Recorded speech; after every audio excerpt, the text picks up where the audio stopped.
So here's a quick little video just to explain the and or control task that I set this week. So in pneumatics and control, the 232 valves would need to be in series like this. You can see that mains air here at the moment is blocked.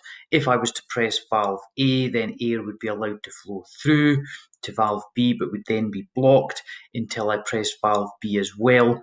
So as the truth table tells the story there, valve A would need to be on as well as, and valve B needs to be on in order for the single acting cylinder to move. So and control, the valves need to be in series. In OR control, we involve the shuttle valve, and as you can see from the diagram here, the mains air would be blocked until valve A is pressed. That would then allow air to flow through to the shuttle valve and up to the single acting cylinder. Alternatively, I could also have pressed valve B. The mains air, which at the moment is blocked, would have then been allowed to flow through, push that little ball to the side and move up to the single acting cylinder. So OR control involves the shuttle valve arranged like this. Valve A could be pressed or valve B could be pressed to make the cylinder, the single acting cylinder, move. If I go to the electrical part of the circuit now, if I arranged two switches in series like this, I've got two breaks in the circuit, so at the moment no current is flowing. If I was to have pressed one button and also the other one, I fixed both breaks in the circuit, so now current can flow and the bulb can light. So two switches or more in series would create an AND system. If I was to arrange the switches in parallel like I've done here, again I've got breaks in the circuit, so the current isn't flowing, the bulb isn't light, the lamp isn't lighting. If I was to press that button, I fixed one of the breaks in the circuit, so the circuit works.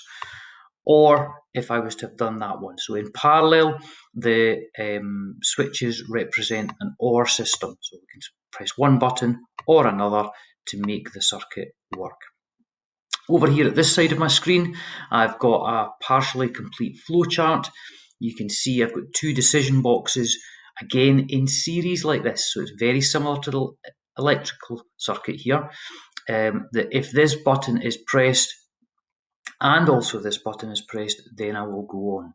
So if I press that button and that button, I can't press them simultaneously, then so at the moment it's stuck there. If I press that button, it then goes on to the next one. And if I press two of them together,